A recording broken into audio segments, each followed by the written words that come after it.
트럼프 미국 대통령이 자동차 등 우리 제품에 대한 관세를 25%로 다시 인상하겠다고 밝혔습니다. 국회의 비준 처리 지연을 문제 삼은 건데 청와대와 국회의 대응에 관심이 모아집니다. 네, 국민의힘 윤리위원회는 김종혁 전 최고위원에게 탈당을 권유했습니다. 한동훈 전 대표를 향한 선전포고로 풀이되는데요. 관련 내용 두 분과 함께 짚어봅니다. 최진 대통령 리더십 연구원장, 조청래 전 여의도 연구원 부원장과 함께합니다. 어서 오세요. 네, 안녕하십니까. 일단 트럼프 대통령 애초에 얼마 전까지만 해도 그린란드 문제로 EU와 좀 맞붙었었는데 갑자기 이렇게 또 우리나라에 대해서 관세 인상한 이유는 어디에 있을까요? 정말 트럼프 대통령 럭비공 리더십이 언제 어떻게 어디로 튈지 모르는데 결국 이제 우리나라로 튀었는데요. 한마디로 날벼락 아니겠습니까? 예. 말하자면 이제 트럼프 대통령 한국을 향해서 폭탄 선언이나 한 것이 다름없는데 지금 대한민국 어떤 경제와 무역 구조의 기본 틀을 형성하는 관세를 정말 오랜 동안에 걸쳐서 우여곡절 때 합의한 걸 단숨에 뒤집는 선언을 한 거 아니겠습니까? 참 이게 과연 중요한 거는 실제로 저렇게 올릴 의지가 있는 건지 왜 저렇게 나오는 건지 우리가 상당히 좀 자체적으로 파악을 해볼 필요가 있다. 정보통신망법을 최근에 통과한 데 대해서 미국에서 정부가 상당히 불편을 토로했지 않습니까? 거기다 또 온라인 플랫폼 규제 움직임 이런 것들에 대해서 상당히 우리 국내 정책 문제에 대해 트럼프 대통령이 상당히 좀 비판적인 메시지를 내왔기 때문에 여기에는 어떤 상당히 정치적인 저는 의도가 있다고 봅니다. 예. 추후 이제 말씀드리겠지만은 이런 점에서 우선 그 원인 트럼프의 속셈 이 부분을 파악하는 게 우리가 대단히 중요하다는 생각이 듭니다. 네, 일단 명분으로는 그 국회에서 특별법이 계류돼 있다는 걸 이유를 삼았는데 그 이유에 대해서는 어떻게 분석하세요? 이게 이제 트럼프 대통령의 스타일을 우리가 언론이나 이런 걸 통해서 보면 미국의 이익이라든가 혹은 미국 내에서의 자신의 정치적 이해관계, 인기 관리 이런 거하고 직결돼 있잖아요. 근데 지금 잘 아시는 것처럼 지난번에 작년 10월 29일 날 경주에서 그 정상회담하고 한미 간의 공동 팩트 시트 발표를 했지만 미국의 입장에서는 한국과 관련된 속셈이 그걸로 해서 다 관철된 게 아니거든요. 예를 들면 국방비 정액 문제도 있고 주한미군 주둔에 대한 비용 문제라든가 지휘 협상 문제도 있고 그다음 알래스카 LNG 관련 투자를 하니 많이 이런 내용들이 다 얽혀 있어요. 그러니까 거기에다가 지금 정보통신망법 개정안 온라인 플랫폼 규제 관련해서 불만도 있고 요새 쿠팡까지 엎어서 이렇게 복잡한데 이런 트럼프 대통령의 그 불규칙한 행보, 인기 위주의 행보를 우리 정부가 미리 예상을 하고 대응에 나섰어야 되는데 잘 아시는 것처럼 대미투자특별법을 국회에다가 제출만 해놓고 심의조차도 하지 않았거든요. 그럼 이재명 정부가 도대체 뭘 한 겁니까? 민주당은 또 뭘 한 겁니까? 법안 심의만 안 했을 뿐만 아니라 이 과정에서 관세율이 바뀌는 거기 때문에 국민의힘은 이 부분을 국회 비준 대상이라고 본 거 아닙니까? 그래서 끊임없이 요구를 했는데 당시에 이재명 정부나 민주당의 대응이 뭐였냐면 국회에서 논의를 그렇게 해서 가면 오히려 우리가 발이 묶여서 전략적 대응이 안 된다고 장관도 얘기했고 민주당 국회의원들도 얘기를 했어요. 결과적으로 뭡니까? 지금 트럼프 대통령이 대한민국 국회가 승인하지 않아서 이거는 약속 위반이라고 걸고 나온 거 아니에요. 그러니까 이거는 총체적인 관리 부실이고 대응 전략의 부재라고 볼 수 있습니다. 그 말씀하셨던 비준 여부라든지 민주당 목소리, 그러니까 지난해 11월쯤에서 그 협상이 타결됐을 때의 목소리를 저희가 모아봤는데요. 민주당과 당시 구인철 경제부총리 겸 기획재정부 장관 이야기 먼저 듣고 오겠습니다. 비준을 국회에서 받자라고 하는 것은 저는 자살골이에요. 확정적 비준을 우리가 먼저 해버리면 추후에 변화에 대해서 우리가 대응할 수 있는 여력이 없는데 만약에 저희들이 비준 동의를 반대하면 저희만 구속이 되는 그렇죠. 그런 문제가 저는 그래서 한미 FTA가 유효하다고 얘기를 하셨죠, 그죠? 네. 그 FTA도 국회 비준 받았으니까 이게 바뀌는 것도 사실은 국회 비준을 받는 게 맞는 거 아니겠어요? 막대한 규모의 투자 의무까지 지게 되는 거 아니겠어요? 그래서 민주당은 특별법으로 빨리 처리하자는 입장이고 그 국민의힘에서는 비준 동의가 필요하다 이런 입장인데 이러다 보니까 계속 좀 속도가 안 나는 거 아닙니까? 그렇습니다. 그러니까 여야가 워낙 극한 대치를 하다 보니까 국회 비준을 해야 되는 건지 말해야 되는 거니까 국회 비준을 한다면 어디까지 어느 선까지 해야 되니 이 자체가 여야 간에 전혀 협상이 없는 거예요. 그러니까 어떻게 보면 트럼프 대통령이 저렇게 날벼락을 친 거는 솔직히 우리 정부 특히 우리 정치권의 잘못이 사실 있는 것도 사실이죠. 이런 부분에 대해서 빨리 하루라도 여야가 머리를 맞대고 이 국회 비준 여부, 대응 여부를 공동 대응 여부를 논의를 해야 된다고 보고 또 하나는 이제 트럼프의 의도인데 저는 그런 생각이 듭니다. 혹시 한중 간의 어떤 관계 개선에 대한 강력한 쐐기의 메시지를 담고 있는 건 최근에 한국과 중국 간의 관계 많이 나가지 않습니까? 예. 이 부분에 대해 그렇지 않아도 가뜩이 미국과 중국 간의 갈등이 있던 터에 이 부분에 대해 한반도에서 단호하게 어떤 쐐기를 받는 그런 효과가 있지 않나라는 생각이 들고 두 번째로는 2차 협상용이 아닌가. 예. 쿠팡 사태 듣고 이후에 이제 국방비 문제나 한반도 전략 재배치 여러 가지 현안들이 있거든요. 이런 문제를 놓고 한국 정부를 강력하게 압박하기 위한 2차 엄포성의 정치적 메시지 이런 효과를 저는 기대한다고 봅니다. 어찌됐든 결론은 이거는 뭐 야당, 여당 탓, 정부 탓 할 필요 없이 지금 여야가 빨리 머리를 맞대고 이 부분에 공동 대응하는 그런 자리를 만들고 그런 시스템을 빨리 서둘러야 된다라는 생각이 듭니다. 예, 트럼프의 의도 말씀하셨는데 일단 청와대에서도 관련해서 세부 통보나 뭐 공식적인 그 설명을 듣지 못했다는 입장이기 때문에 관계부처 나서서 토의를 한다는 입장이잖아요. 일단 트럼프의 의도에 대해서 파악하는 게 중요할 것 같은데 원장님께서는 어떻게 분석하세요? 트럼프의 의도를 뭐 내밀하게 백악관의 속사정을 알 수 있는 방법은 없으니까 지금 우리가 말씀드렸던 수준에서 판단을 할 수밖에 없을 거거든요. 그러니까 이렇습니다. 뭐 11월 26일 날 대미투자특별법을 민주당이 국회에다 발의를 했어요. 그건 왜 그러냐면 국회에다가 법안 발의를 하는 시점으로부터 같은 달 1일로 관세를 소급하기로 양국 정상이 합의를 했기 때문에 11월 26일 날 해서 11월 1일부터 소급 관세를 받고 있는데 11월 26일 날 해가지고 국회 비준도 아니고요. 민주당은 법안 통과시키면 된다고 그랬지 않습니까? 온갖 법안을 정치 법안은 자기들 마음대로 다수당의 행포로 해놓고 이거는 왜 갖고서 지금까지 있다가 빌미를 주는 겁니까? 저는 이게 정말 이해가 안 가는 것이고요. 그리고 지금 SNS에서 트럼프 대통령이 적시한 품목이 자동차, 목체, 의약품입니다. 그러니까 미국의 경제나 산업에 타격을 미칠 수 있는 반도체에 대한 언급이라든가 조선에 대한 언급이나 이런 건 빠져 있습니다. 그러니까 미국 측에서 철저히 계산을 해서 미국 25%를 올리더라도 미국이 타격을 받지 않는 품목을 중심으로 내세운 것 같거든요. 그러니까 이거는 제가 볼 때는 압박용이 맞고요.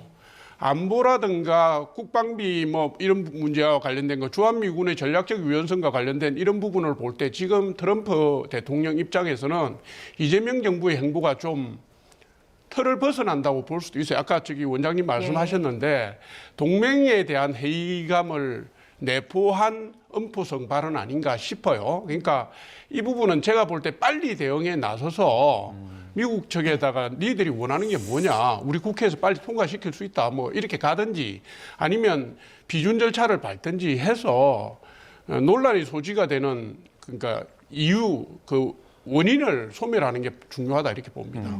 저희가 어제 보도도 해드렸었는데 그 트럼프 대통령 특유의 협상 태도를 극단적인 엄포를 줬다가 한 발 빠지는 그래서 트럼프는 항상 물러난다, 타코다 이렇게 얘기도 많이 했었는데 이러한 관세 인상 카드를 꺼내든 게 그냥 단순히 지렛대 전략의 일환으로 볼 수도 있는 겁니까? 그런 부분도 있지만 지금 미국 내에서 트럼프 위치가 상당히 힘든 위기 상황입니다. 국내 정치 봤을 때. 국내 정치에서 미국 지금 아시다시피 이민 정책을 과도하게 추진하는 과정에서 2명 총경까지 죽었지 않습니까?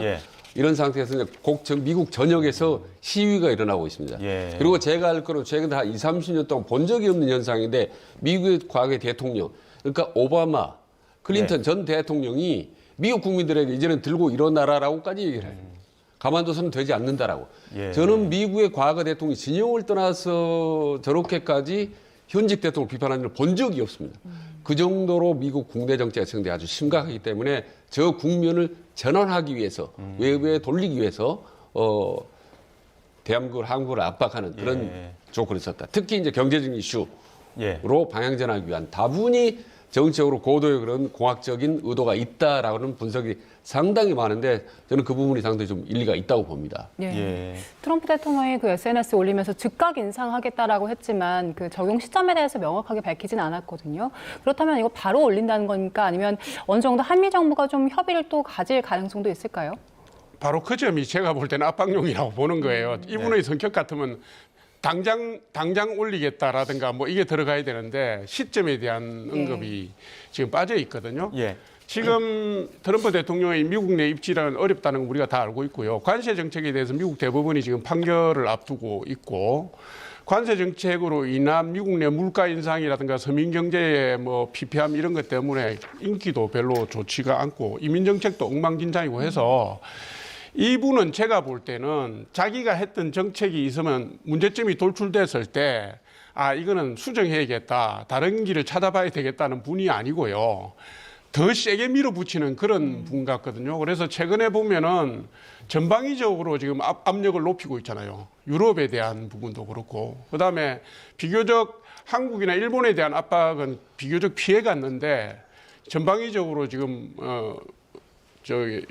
공격 타격점을 넓히고 있는 상황이어서 이 부분은 미국의 관세 정책의 기조가 바뀌었다기보다는 내가 이런 입장이니까 니들이 빨리 나에게 너희 입장을 좀 보여달라 이런 것이기도 하고 뭔가 작은 승리라도 얻어가겠다라는 그런 정치적 계산 아닐까 하는 생각도 해봅니다. 예, 주제를 바꿔서 이해찬 전 총리 이야기 해보겠습니다. 오늘 아침에 유해가 한국에 도착을 했고 지금 장례 그 준비가 마치는 대로 오후부터 조문을 받을 거라고 하는데 최진 원장님께서 보시기에는 이해찬 전 총리의 생전 모습 어떻게 좀 기억하고 계십니까?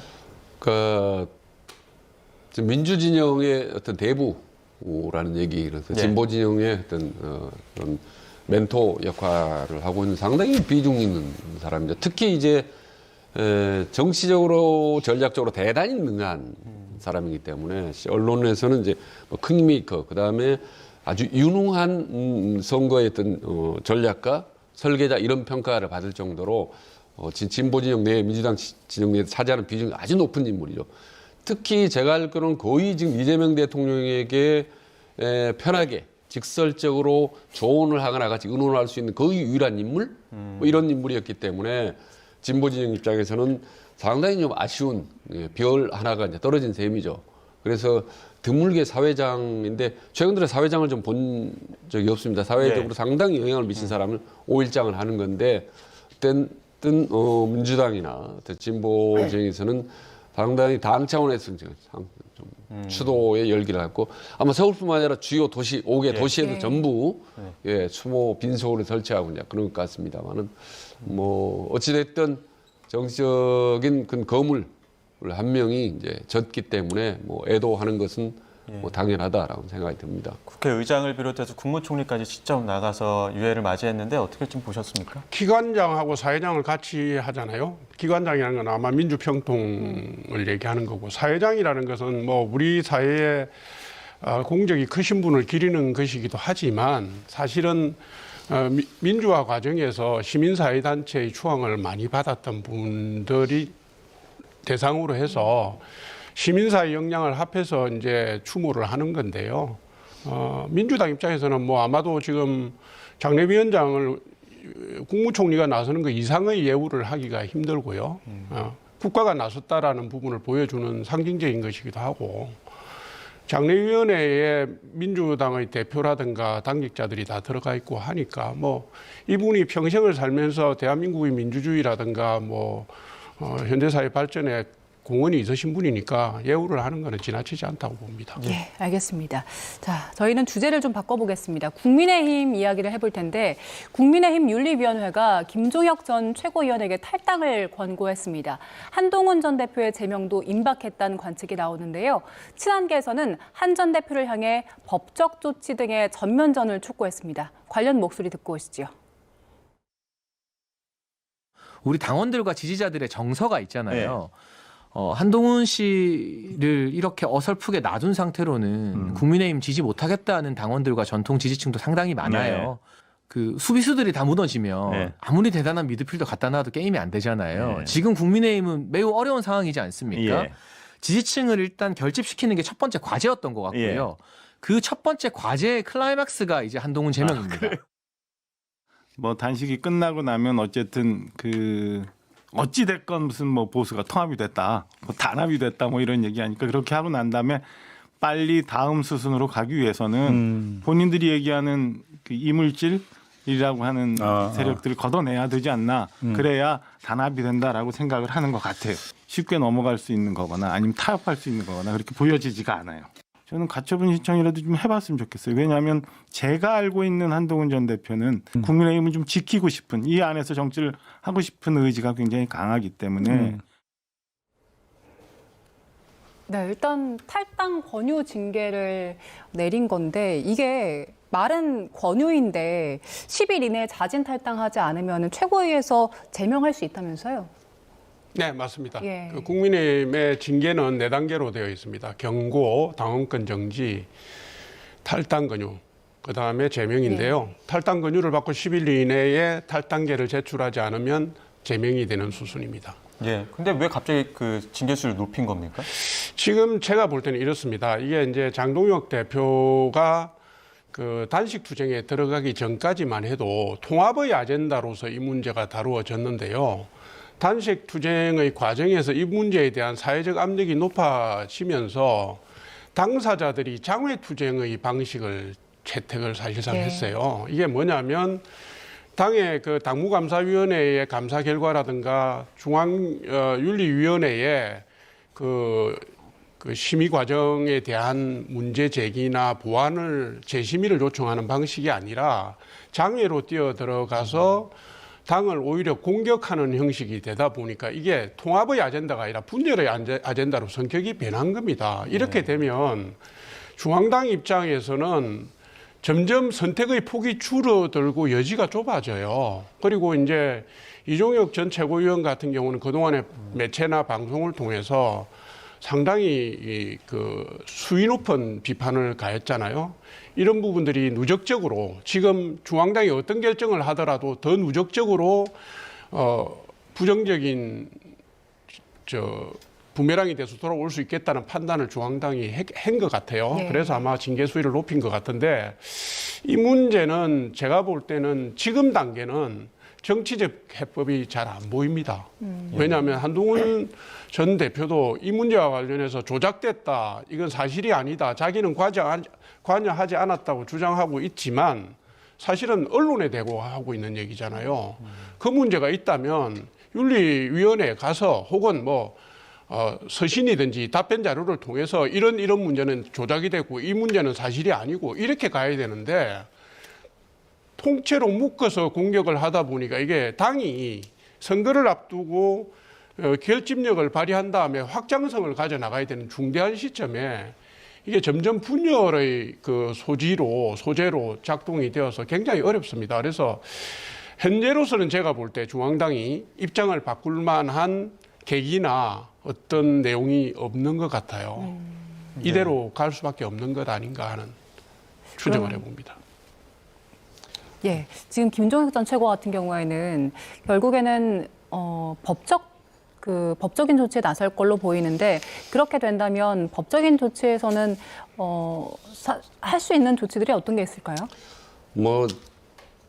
법원에 가처분 신청하는 건데 별로 큰 의미는 없다고 봅니다. 중요한 건 그냥 국민힘 내부의 결정인데 이미 한동훈에 대한 중징계로 갈 것 같고, 예. 그러니까 국민힘 내부에 한동훈이 있는 한은 장동혁과 강성우파들의 미래는 늘 불안할 수밖에 없다라는 그 기류가 현실로 나타난다는 거라고 봅니다. 그러니까 장동혁이 과거에도 그렇고 현재도 그렇고 앞으로도 그럴 수 있는 본인만의 특유의 원칙, 장동혁의 원칙 있지 않습니까?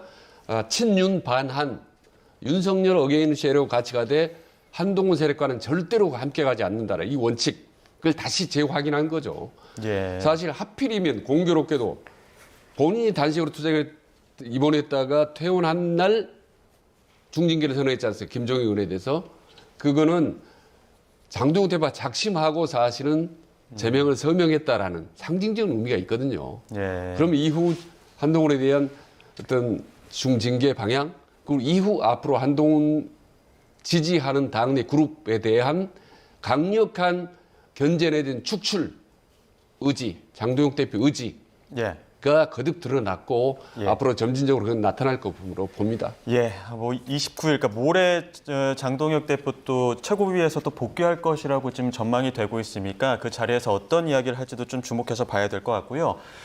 여론조사 내용을 좀 보겠습니다. 지금 장동혁 대표 단식 이후에 정당 지지율을 보게 되면 한국갤럽 조사로 봤을 때는 국민의힘이 22%인데 리얼미터 조사로 보면 39.5%로 상당히 올라와 있습니다. 이 지도부에서도 이게 지금 국민의힘 지지율이 맞느냐 싶을 정도로 굉장히 그 여론조사에 차이가 있다 보니까 이거 왜 이런 것이냐라는 해석들이 많거든요. 왜 이렇게 나오는 겁니까? 이게 이제 전환 면접원 조사하고 그 기계음으로 들려오는 ARS 조사의 차이가 있을 수가 있습니다. 지금까지 모든 여론조사에서 그래 왔습니다. 이게 이제 전화 면접원이 아무래도 사람이 예. 전화를 해서 물으면 비교적 정치적 속내가 드러나잖아요. 예. 그러다 보니까 우리가 말하는 보수층들 중에 샤이 보수층들은 그걸 꺼려하는 성향이 생길 수가 있고요. 그리고 아무래도 사람이 여론조사를 하면은 무응답층이나 중도층의 그 응답률이 높아집니다. 예. 전체적으로 전화 면접원 조사는 응답률이 전체적으로 ARS보다도 뭐 거의 50%에서 100%까지 높아요. 그런 반면에 ARS 조사는 잘 아시지만 전화를 딱 받으면 많은 사람이 그냥 끊어버립니다. 예. 끊어버리기 때문에 아무래도 무응답층이나 중도층의 응답 비율이 낮을 수가 있고 그다음에 기계에다 대고 얘기하는 거니까 비교적 정치적 성향을 드러낼 마음대로, 예, 심리적인 기제가 작용을 합니다. 그런 차이가 아닐까 추측됩니다. 예. 국민의힘 쪽에서는 그래도 그 이번 전화 면접에서 22% 그리고 ARS 39.5% 나온 거 두고 장동혁 대표 단식에 대한 어느 정도 효과를 봤다고 판단할까요?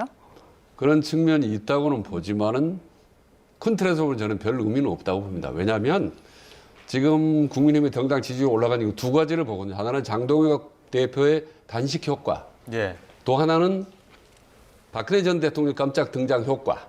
두 가지가 결합을 해서 지지도가 일시적으로 올라갔다는 거죠. 그건 뭐냐면 강성 우파하고 온건 우파가 합쳐져서 일시적으로 보수 결집 효과가 나타났다는 건데 그게 무슨 의미가 있습니까? 어차피 보수 지형 지지율이 오르락 내려가는 거는 저는 큰 의미가 없다고 봐요. 저는 지금 국민의힘이 20% 30% 올라갈 수 있고 얼마든지 20% 30% 오르락 내리락 하는 거는 별 의미가 없다고 봅니다. 중요한 거는 아시다시피 이제 중도 외연 효과인데 예. 이 부분에 대해서는 저는 별 효과가 없었고 의미가 없었다는 거는 말씀드리는 겁니다. 예. 그래서 지금 일시적으로 지지도 저런 식으로 해서 올라갔다고 해서 국민의힘은 절대 좋아할 필요가 없는 거고 부디 제발 중도 외연 확장하는 데 훨씬 더 역점을 두는 것이 예. 오늘 해 6월 지방선거나 중장기적으로부터 훨씬 더 필요하고 중요하다는 말씀을 드립니다. 알겠습니다. 여기까지 듣도록 하겠습니다. 지금까지 최진 대통령 리더십 연구원장, 조청래 전 여의도 연구원 부원장 두 분과 함께했습니다. 고맙습니다. 네, 고맙습니다. 고맙습니다.